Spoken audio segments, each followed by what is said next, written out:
Good morning, or good afternoon, sorry. My name is Dante Burley. I go to Stratford High School. I'm in 12th grade. Today I'm going to teach you guys my lesson on how the ocean and the wind work together to make hurricanes.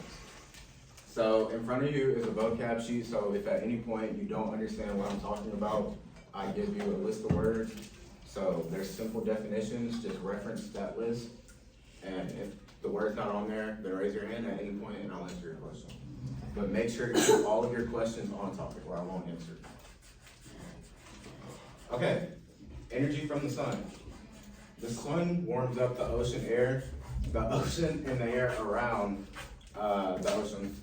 And the warm air rises up, and in that warm air is water vapor, and that goes up into the atmosphere and clouds form. So the energy from the sun drives all weather around the earth. So any storm, big or small, from a hurricane to a drizzle, is all caused by the sun energy heating up water from the ground or puddles or anything like that. You had a question? Oh. Okay. What's up, bro? So is it the air? Is it like the air that goes around the water to form a hurricane? The air that goes around the water? Like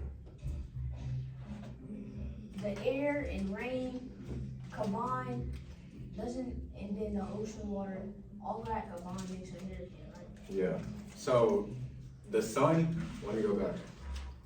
Look at the given. So the sun heats up the water down here. This water is evaporating, so the air is now full of water vapor. The water vapor goes up, fills up these clouds. The clouds get heavy, it starts to rain. It's basically the water cycle. What's up, guys? Alright, yes, basically the sun evaporates the water and it goes evaporate makes it what does evaporate? What does it do? What does evaporate do? We know the 3 states of matter, right? Yes. So evaporation is it's going from one state to another. So going from like Aline just said, it's a gas. Going from liquid to a gas. Oh, that's what evaporation is. So the gas has water particles in it, and once enough of it rises into the air, it just fills up the cloud like a sponge. Yes. Okay. So water molecules are very sticky. They like to stick to each other. So whenever they go and they get trapped in the atmosphere, they stick to each other and then they form the clouds. The clouds are full of water, so then they get heavy and it rains. What's up, Aaron? Will it be, is it can you see it can you see it from your eyes evaporate and do all that stuff? You can see things evaporate over time. You won't see, are you asking about the water vapor? Yeah, I'm you won't see the water vapor. You'll see a glass of water, if you leave it out for a week, it'll slowly go down over a course of days. But that's the water evaporating into the air around the room. What's up, Raylan? So what you saying? If I leave a glass of water out for a whole week, the air that's around the water is going to take the water away inch by inch, so you won't be able to see. No, it's Basically, the sun. Yeah. Well, it's the heat in the room, and the heat in the room is from the sun. The heat on all the earth is from the sun, basically. Yeah. So warm water heats up on the bottom.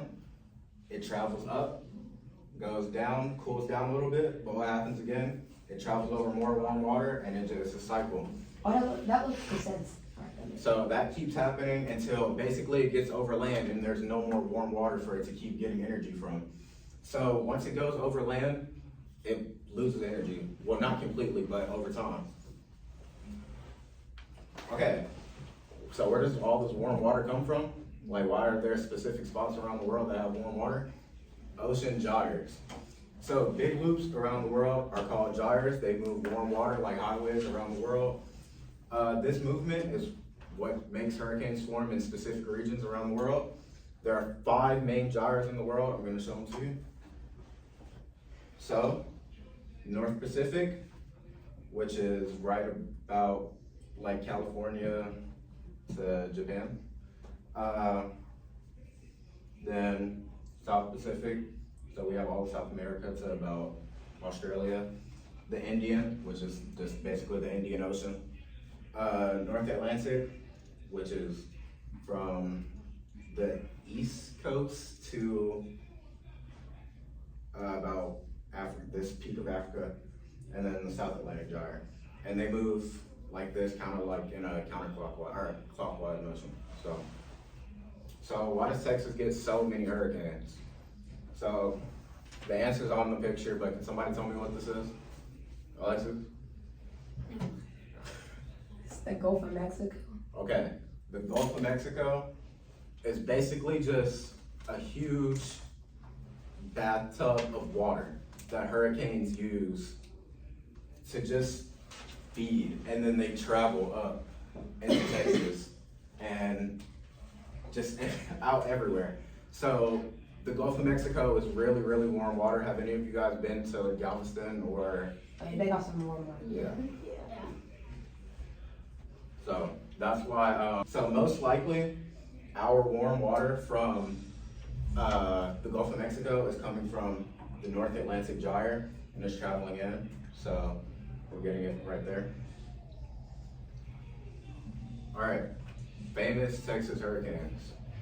So the deadliest hurricane ever was in 1900 or 1899. You got the name? It's just the Galveston hurricane. Oh. This is what it looked like. You can see it's like really old pictures. Like it ripped through Galveston basically. Do you guys know how wind works? Like how wind is created? Well, Okay, so wind is basically pressure differences like on the planet, and that sends like wind to different parts across the globe. So that's how we also get hurricanes, pressure differences in the planet. All right, 2008 Hurricane Ike was 1 year old. This is a lot of destruction, as you can see. It ripped through everything. There's one house here. There's an entire boat on like a highway here. Like, a boat? Like, how did the boat get there? all right, so 2017. Have you guys heard of Hurricane Harvey? For real? Yes. All right, Hurricane Harvey. This is Houston, guys. This is what Houston looked like during Harvey. I was in like 3rd or 4th grade when Hurricane Harvey happened. I'm glad I wasn't. So you can see the water is up really high. People are just trying to get safe. Homes flooded, streets flooded. Water's all the way up to the like base of the trees. How did my mom survive that? Bro, that's what I'm saying. God almighty. That's what I'm saying. Okay, so here's why hurricanes rip through Texas like that.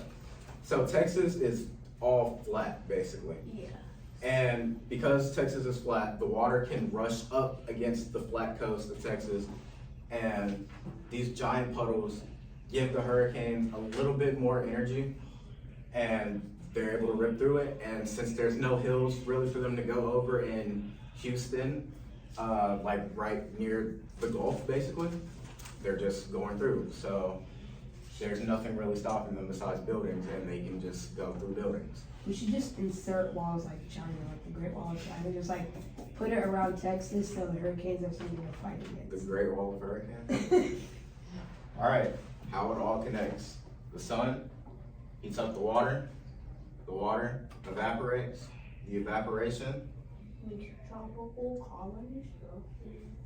yeah, tropical cyclone A structure. cyclone. What's up, Grandma? So doesn't a hurricane got like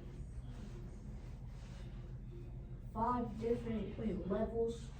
Yes, so there are 5 categories, and they are increasingly in order. Category 1 is the lowest, it goes up to 5. I'm glad you brought that up, Grandma.